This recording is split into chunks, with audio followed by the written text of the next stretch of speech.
Tech Sounds presenta Con su permiso.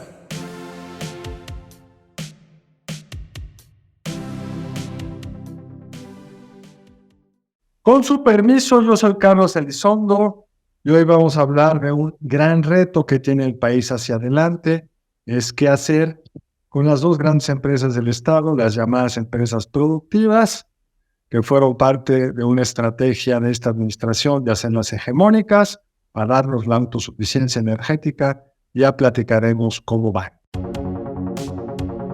Queremos dar como un número grueso, pues podemos decir que el 60% de la generación depende de gas natural importado. Vivimos en un ecosistema dominado ahora por el cambio climático, que más allá de temas de calentamiento global nos habla de esta disparidad y poca predictibilidad del clima.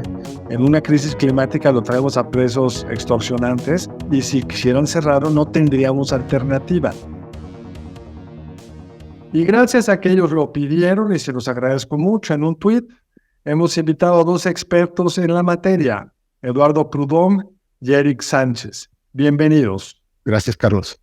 Muchas gracias, Carlos, otra vez. A ver, Eduardo, vamos a empezar contigo, porque tú estás sobre todo concentrado en un tema donde nunca hablamos de autosuficiencia, de seguridad energética, que es el gas. Si este gobierno dijo, tenemos que hacer una refinería para no importar gasolina. Vamos a realizar esa pregunta al rato, pero nada han hecho para no depender de un producto que solo llega por ducto a México, ductos que están conectados a Estados Unidos, que es el gas natural. Empecemos hablando, Eduardo, si te parece, ¿cuánto gas importamos de Estados Unidos? ¿Qué tanto importa para la industria? ¿Qué tanto importa para la generación de electricidad? Bueno, se importa aproximadamente, para dar un número grueso, voy a utilizar la unidad típica que se usa en la industria para medir sobre todo demandas nacionales, que es el BCF, que es Billion Cubic Feet, y el billion norteamericano, que significa 1,000 millones. Entonces, para dar un poco el tamaño del mercado mexicano, si estamos dentro de los 10 grandes consumidores del mundo de gas natural. Estados Unidos consume diariamente 90 BCFs. Nosotros estamos aproximadamente 8 BCFs por día. Entonces, somos un mercado bastante de buen tamaño en cuanto a consumo agregado. Y de esos 8 BCFs, tomamos aproximadamente 6 BCFs de Estados Unidos de importación.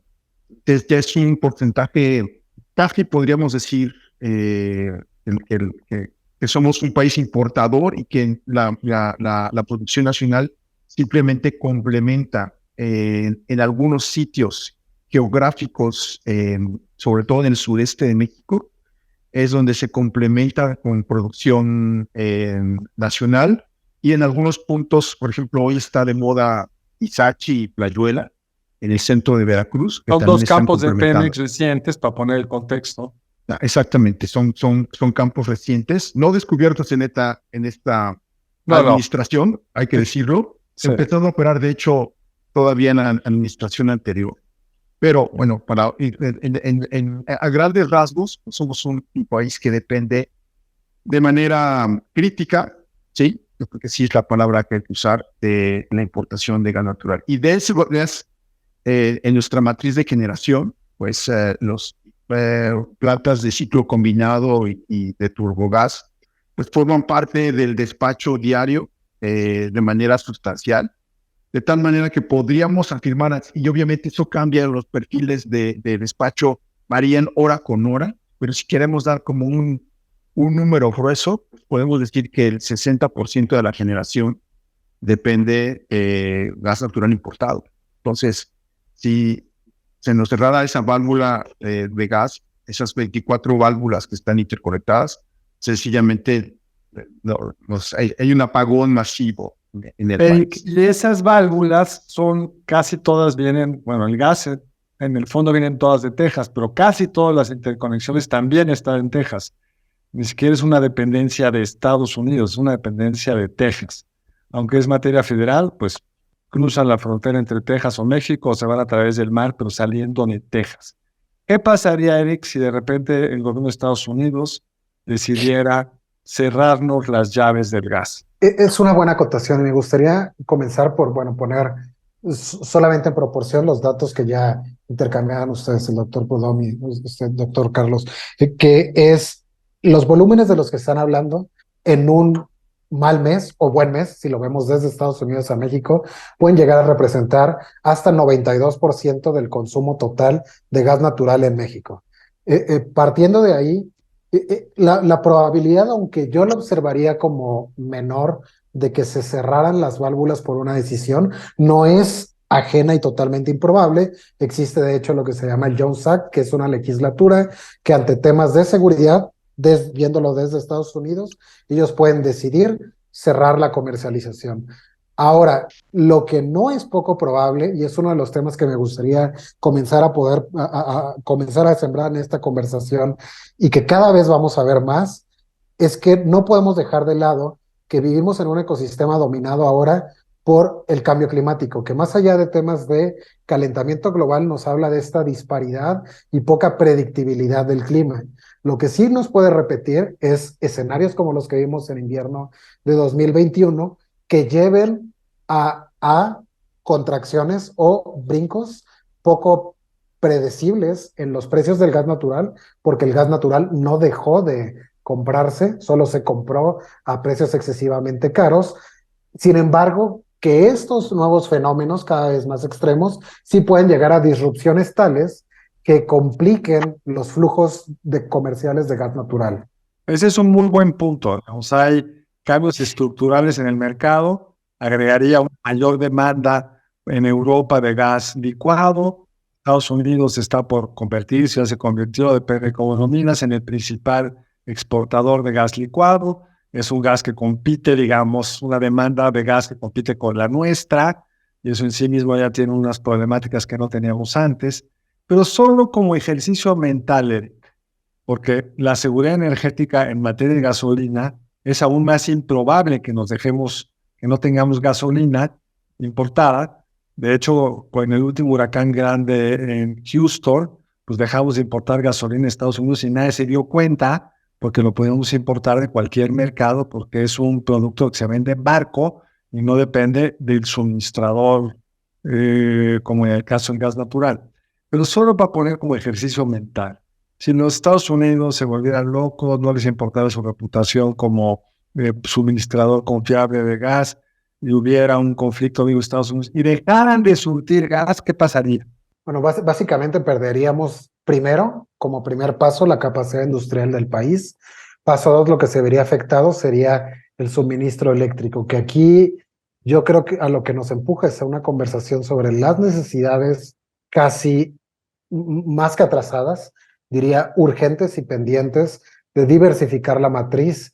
Y no estoy hablando estrictamente de suministro de gas natural, sino de fuentes de generación eléctrica, sobre todo del abastecimiento de esta capacidad industrial que México tiene, que si bien hay que señalar, y me gusta porque creo que el momento se presta para que hablemos de la capacidad industrial y las necesidades y potencial que hay alrededor de este movimiento del reshoring o reshoring.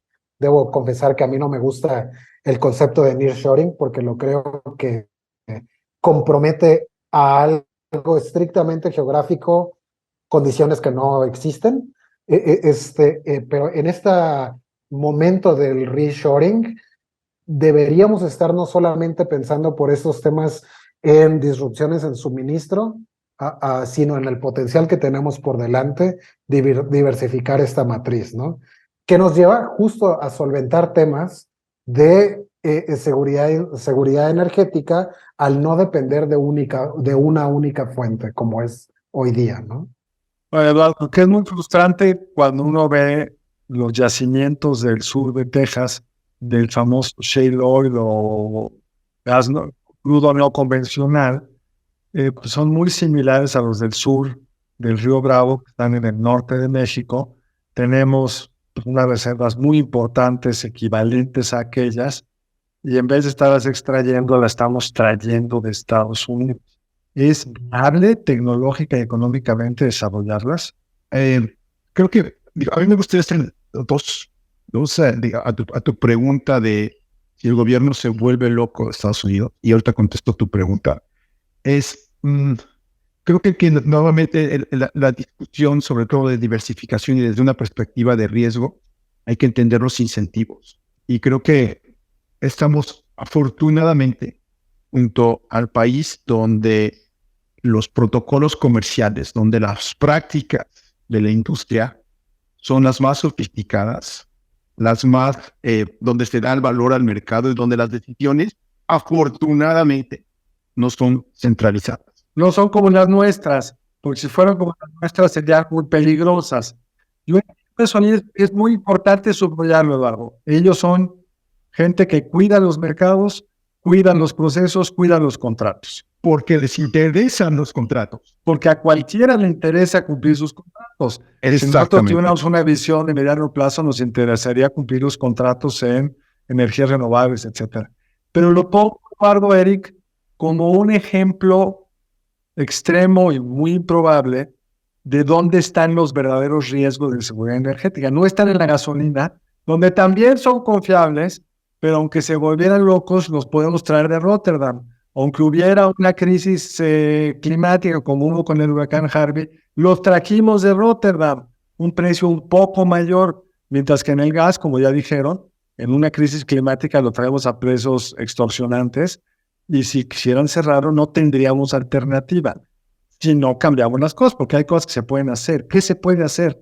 Y creo que ahí el tema es, en realidad estamos vulnerables y ahí es donde a veces no logramos entender, no solamente en México, sino en Latinoamérica, que sí, hay riqueza de recursos en el subsuelo, pero no hay capital, ¿no? Y creo que el capital Pero se no tiene que capital hay, lo que no hay es espacio para que entren.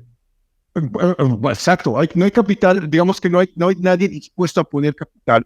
No, pero aunque estuvieran, si ahorita tú juntas toda la lana del mundo, no te dejan sacar fracking, está prohibido. Pero por un lado, pero por otro lado también, es que creo que aquí el tema es, ¿a qué costo? El fracking es una práctica sumamente extensiva en infraestructura. Entonces, básicamente, hace fábricas, por decirlo así. Necesitas una malla de ductos que es carísima. Está una malla de ductos y una malla de carreteras, porque vas a llevar con muchos camiones para traer todos los solventes con los que vas a romper las capas geológicas. Es obviamente, requieres, todo el desarrollo que hubo hacia el oeste de Texas incluyó no solamente las empresas de servicios típicas de la industria, sino era desplazar ejércitos de gente involucrada en el proceso productivo. O sea, si hoy decidiéramos en México hacerlo, que, por ejemplo, en el norte de Coahuila, que es una de las zonas más promisorias, sencillamente tendríamos que hacer un despliegue de infraestructura que las empresas petroleras no lo van a hacer. Eso va más allá de sus capacidades y de su rentabilidad, porque al final también no hay que perderlo de vista. Ya se convierten en bienes públicos. O sea, digamos que una empresa petrolera por sí sola no va a financiar una carretera y va a poner toda la infraestructura para entretener, para mantener, repito, a ejércitos de gente trabajando en los campos. Entonces, el fracking en realidad fue todo un proceso muy diferente a la práctica convencional. Entonces, creo que a eso me refiero, que a la escasez de capital, bueno, no es una lógica muy distinta. Pero ¿cómo se podría resolver, Eric? Quería brincar a dos puntos particulares, porque voy a lanzar quizás un challenging statement, como dicen, una propuesta retadora, que es, uno, podríamos ver quizás el momento y algunas de las condiciones que ya comenzaban a poner sobre la mesa, sobre regulación, sobre todo más intensiva voy a ponerlo así, en el primer mundo, hablando de Estados Unidos y refiriéndome en particular a lo que más se acerca a la costa oeste de Estados Unidos, donde está prohibido hacer fracking, como ya decías bien, Carlos, y eso lo quisiera o pudiera apreciar para México y Latinoamérica como una oportunidad. Ahora, regreso a eso en un segundo, pero donde me quisiera referir en particular era, decía bien Eduardo, yo creo, no existe la capacidad financiera para poder realizar esos productos. Y yo quisiera doblar la apuesta sobre lo que menciona Eduardo, porque hay algunos hechos en la historia reciente de la industria petrolera que nos dejan ver qué tan cierto es de verdad este tema de que no existe dinero suficiente. Y yo diría, o me atrevería a decir, no existe Estado, con E mayúscula, hablando de Estado diagonal gobierno, que tenga el capital y capacidad financiera suficiente. Y un hito en particular que creo nos ejemplifica esto es el IPO de Aramco. Todos pensamos que Saudi Arabia tiene recursos cuasi infinitos financieros, sin embargo, ellos se vieron en una necesidad porque no es inmediata, y digo bajo la tesis de política pública, donde si manejáramos las cosas de forma eficiente, utilizaríamos los recursos ordinarios para proyectos ordinarios y los extraordinarios para recursos extraordinarios. Ellos consideran que si bien hoy son ricos por el petróleo y gas, en el futuro, cuando la energía demande otras cosas, no forzosamente lo serían. Entonces, para pensar en el futuro, están estableciendo un fondo que les permita pensar en el futuro, ¿no? Entonces, yo con eso digo, creo, y me pondría un poco de lado en este team, no hay dinero suficiente porque ni siquiera ellos tuvieron dinero suficiente, que nos lleva a un tema que acercaría hacia la obligación de asociarse. No hay dinero suficiente en este marco institucional, porque los Estados Unidos lo desarrollaron ¿cómo? ¿Hay forma de emular? O a lo mejor la respuesta es olvídate del fracking, no hay nada que hacer, y los temas de seguridad energética van por otro lado. Yo creo que el tema aquí es dejar el fracking, o sea, no poner una prohibición, ¿no? O sea, agregarle algo que a lo mejor de facto, justo por los temas de viabilidad económica, no va a ocurrir.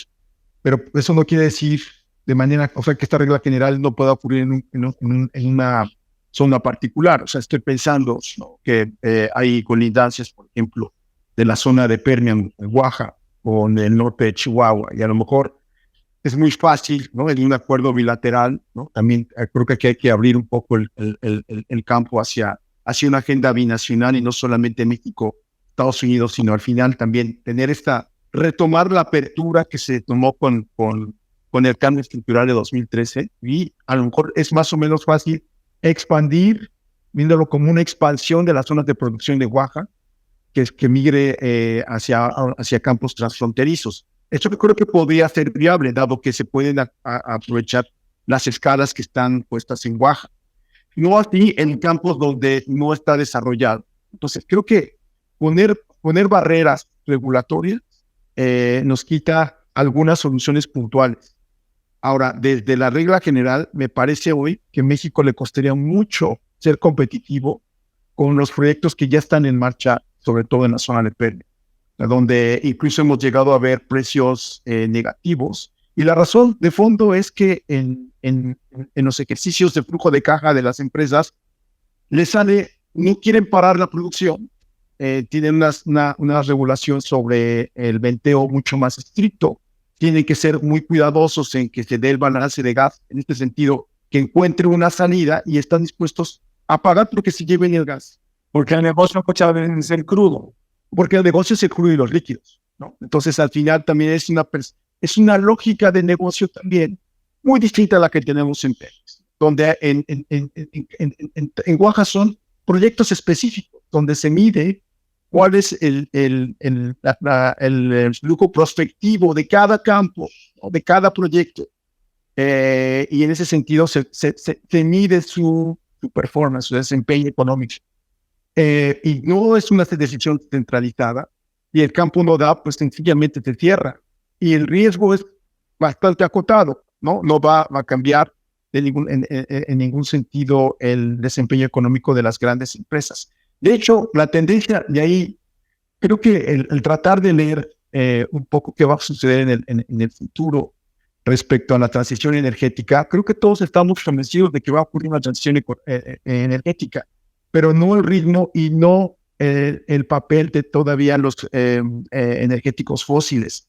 La tendencia, por ejemplo, y con esto cierro, en esta falta de capital justo lo que hemos visto después de la pandemia es que los mergers and acquisitions se han intensificado en empresas petroleras desde 2020, porque están apostándole. Y todavía, a pesar de que muchos están hablando de convertirse en empresas proveedoras de energía y no de hidrocarburos, sí ven que ciertos hidrocarburos, particularmente el gas natural, van a seguir teniendo un peso en las próximas 2 décadas. Y están tratando de hacerse más eficientes en la extracción. Y están tratando de juntar esfuerzos financieros. Pues con este ejemplo, que nos tomó un muy útil tiempo, pero mucho, vemos qué complejo es esto. Esto es solo una patita del problema. Estás ahorita introduciendo otra. México es rico en energías renovables, sol y viento. Había una expansión pues muy fuerte a raíz de la reforma del 13. El gobierno cambió las reglas, lo frenó, incluso hay plantas no conectadas.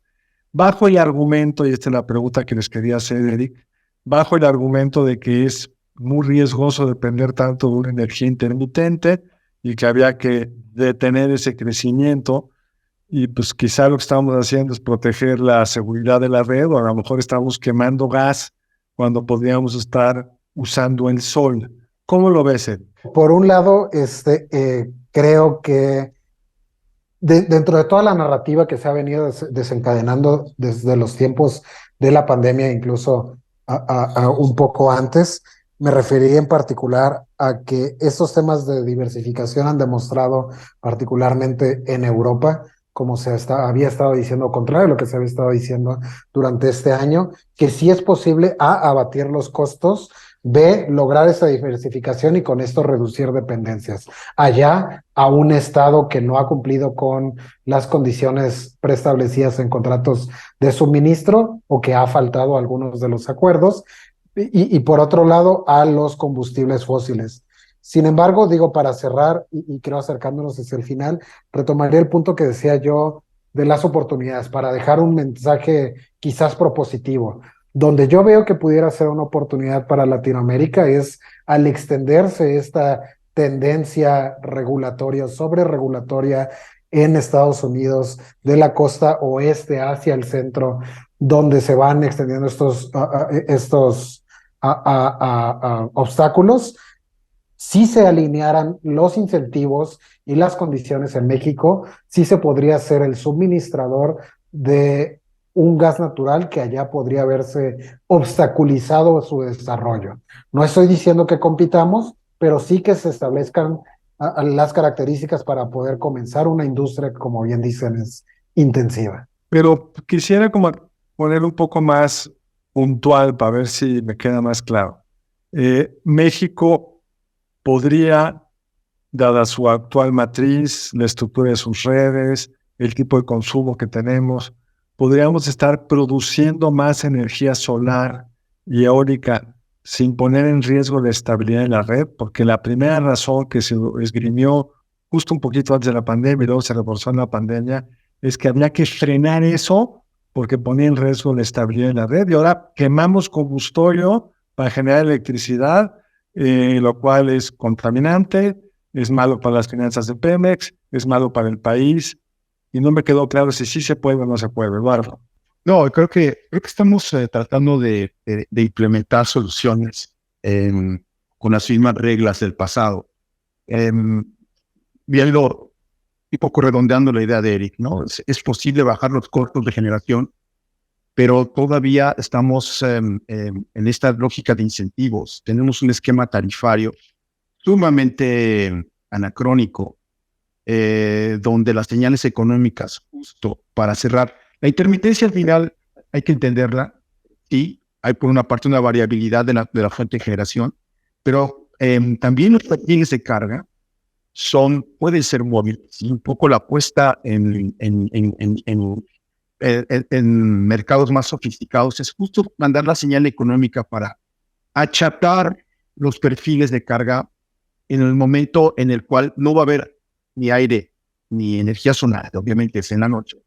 Cuando es abundante en la mañana, bueno, pues hay que desplazar la carga hacia las mañanas, y eso implica que pongas tu carga de lavadora, que pongas muchos de los electrodomésticos que son pequeños, pero al final en el agregado, A través de precios. Y dice, a través de unos precios. Me cobras menos en la mañana, prendo mi lavado, Exactamente. la prendo en la noche porque es muy caro. Exactamente. Entonces creo que hay muchas formas de mitigar los problemas de la gestión de la red. Por un lado son las señales económicas. Necesitamos migrar a un esquema tarifario mucho más moderno. Más Y flexible. además, más flexible con las señales, alinear la señal económica con el costo.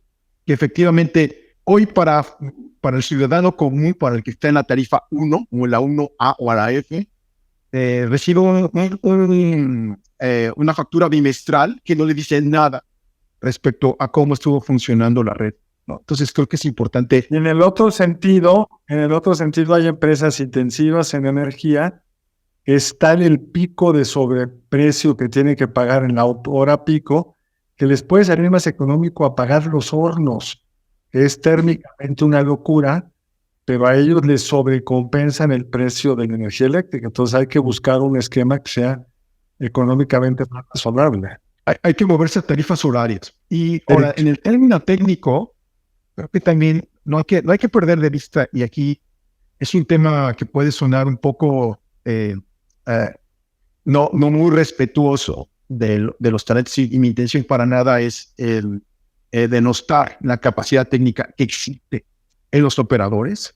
Es un hecho que no hay que perder de vista que SENACE, su origen técnico, su preparación, estaba bajo una lógica para que el público nos entienda. ¿Qué es el SENACE? Porque si no lo pones así... SENACE es el Centro Nacional de Control de la Energía. Es en esencia el que decide cómo van entrando las plantas de generación a despachar, a inyectar energía a la red. Son los que se encargan justo de ver la estabilidad de esa red en cuanto a sus distintos parámetros, que son frecuencia, voltaje y obviamente el tipo de energía. Se encargan la energía eléctrica. El problema que a veces no lo logramos ver es que tiene que ser generada en el momento en que se demanda. No tenemos hoy todavía un almacenamiento masivo, que con otros energéticos tenemos tanques, ¿no? Y entonces, si la demanda y la oferta no están empatadas en tiempo real, no importa, porque tenemos forma de almacenarlo para amortiguar esas diferencias de oferta y demanda. En la electricidad no, se tiene que generar en el momento en el que se está demandando, y esos cambios son instantáneos. El SENACE es el ente técnico encargado de mantener en balance en todo momento este sistema, y también es el responsable de ejecutar las transacciones del mercado. Esos, digamos, son los atributos que se le dieron con la reforma del 2013.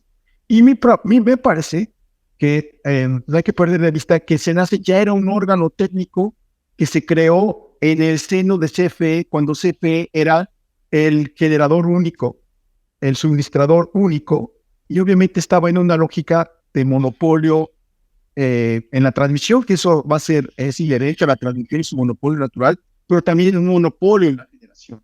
Cuando la apuesta del cambio estructural de 2013 es migrar hacia un mercado. Entonces, creo que el gran problema en realidad no es la intermitencia de las renovables, es que hoy hay un operador que tuvimos que hacerle un catch-up, o sea, que tuvo que ajustarse a estos cambios en un periodo de tiempo muy breve, cuando en otros mercados fue un proceso de décadas, ¿no? Donde el operador fue aprendiendo a gestionar la energía inyectada de distintos suministradores con distintas tecnologías.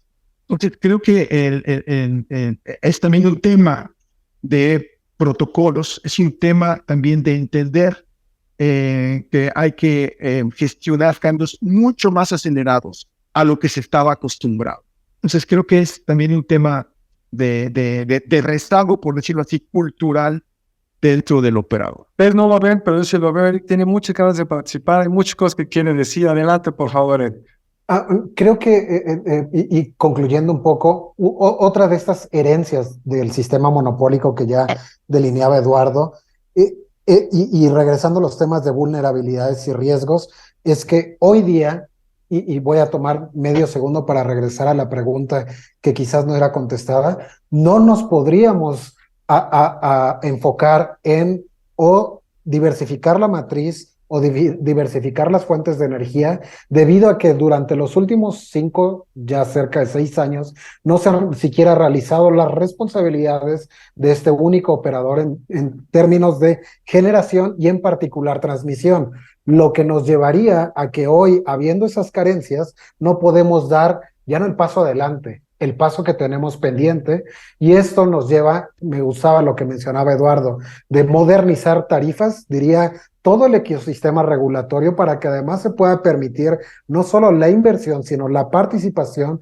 de otros ajenos al Estado en las 3 distintas etapas o partes de la cadena de la industria eléctrica, la generación, la transmisión y la distribución.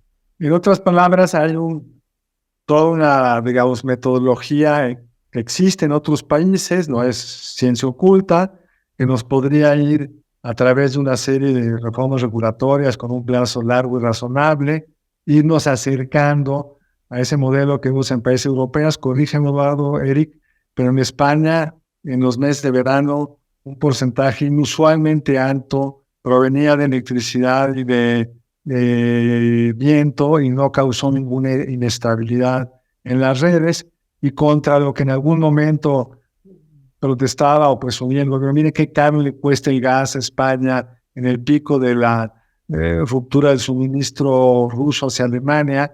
Lo que vimos unos meses después fue lo contrario, los precios de electricidad más baratos de la historia, sin intermitencia, apalancados en reglas de una estructura tarifaria institucional adecuada. Se puede. Y esto solamente, solamente esto sin siquiera entrar a temas mucho más modernos y sofisticados, como el caso de Estados Unidos, donde yo puedo elegir a quién le compro energía si se apega a mis propios intereses. Hablamos de conciencia del consumidor, donde yo puedo comprar al que produzca solo solar, al que produzca eólico, porque a mí como consumidor me gusta o me hace sentir mejor, ¿no? O porque vendo un producto que requiere venderse como ecológicamente sustentable. Por supuesto, a niveles industriales, ¿no? Y solo para cerrar, tomando el ejemplo de Europa, hoy Europa tiene el nivel de almacenamiento de gas natural en su máximo, cuando están por entrar en el invierno. Entonces, en un lapso de 2 años, y al final se dejó que funcionara el mercado, se pusieron ciertas señales económicas, se pusieron ciertas restricciones regulatorias en cuanto a obligación de almacenamiento, y se aprovechó que esta lógica flexible de los cargamentos de GNL provenientes de Estados Unidos, y hoy Europa está en mucha mejor condición de enfrentar el invierno que viene, con un almacenamiento al tope. Entonces aquí creo que la medicina es flexibilidad y dejar que el mercado funcione. Eric, Eduardo, a mí me gustaría mucho seguir con esta, para mí, muy pedagógica, muy interesante plática. Tendremos, si me lo permite, que invitarnos para ver en otro programa la otra cara, que es los hidrocarburos, Pemex, gasolina, crudo, combustible, desarrollo de las reservas, producción de gas. Nos centramos realmente en un aspecto de la energía eléctrica, pero en fin, son temas complejos que requieren esta profundidad. No se quieran cerrar, Eduardo, Eric, de alguna forma para redondear este programa y quedar emplazado, si nos lo permiten, para uno subsecuente. Bueno, yo solamente redondear el tema de la diversificación. Creo que en México depende efectivamente de Estados Unidos, pero no hay mucho más de donde se puede diversificar en materia de gas natural. En todo caso, nos quedan los puertos de GNL, que está el Altamira, está el de Manzanillo, y creo que es importante. Son pequeños, el diferencial de precios es muy grande. Es muy alto, pero al final creo que en situaciones críticas han sido importantes. Entonces creo que siempre es importante no renunciar a los mecanismos logísticos, y en todo caso apostar a que en la intermediación que proviene de Estados Unidos, quitarnos al final. Y no entramos mucho al tema de cómo es la industria de gas natural, cómo son las transacciones y la cadena de valor, pero ahí lo importante es que hoy tenemos un acaparamiento de CFE en la capacidad. Entonces no es tanto importante qué tanto estamos conectados con Estados Unidos, sino que en medio CFE nos cobra un margen, queramos o no, por un tema de acaparamiento, porque ese es un También tema repercute que en el gas que consume la industria. Así es. Y por tanto en la competitividad de México de cara en la eficiencia. Un margen que además tiene que aportar gran valor, porque CFE, debo decirlo, no es un buen comercializador. Eric. Quizás me referiría para aportar algo diferente a términos del mercado, donde hablaba yo de potenciales y hablaría de potenciales que México está dejando pasar al no subirse a esta ola de diversificación de sus fuentes de energía. En particular hablaba de este reshoring, donde podemos observar que en los movimientos de flujos, inversiones que han salido de China para recolocarse en otros ubicaciones geográficas, es en realidad en velocidad de captación de inversiones, no estrictamente volumen. Centroamérica, el Caribe, seguido de Asia, el Pacífico Sur, quienes han tenido una mayor movilidad que México mismo, que estás a metros literalmente y con cientos de kilómetros de frontera con Estados Unidos. Y esto se deriva en gran parte por no hacer estos movimientos que hemos estado citando.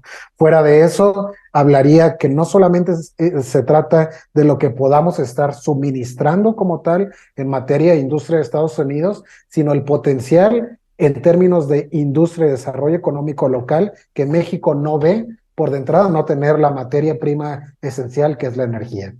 Pues Eric, Eduardo, hay otros tantos temas que hay que profundizar, pero esperemos que tengan el tiempo para hacerlo en otra ocasión. Muchas gracias. Y a ustedes, muchas gracias por seguirnos aquí con su permiso y nos vemos pronto en otra emisión.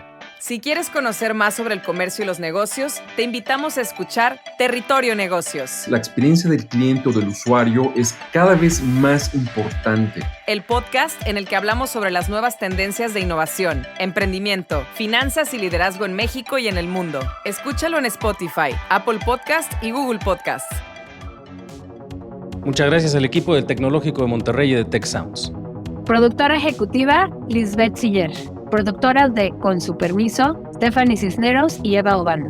Diseño, Lisette Rodarte. Analíticos y alianzas, Lilia Martínez. Postproducción, Max Pérez y Marcelo Segura. Les invitamos a escuchar el siguiente episodio de Con su permiso y el resto de programas de Tech Sounds en los canales de su preferencia.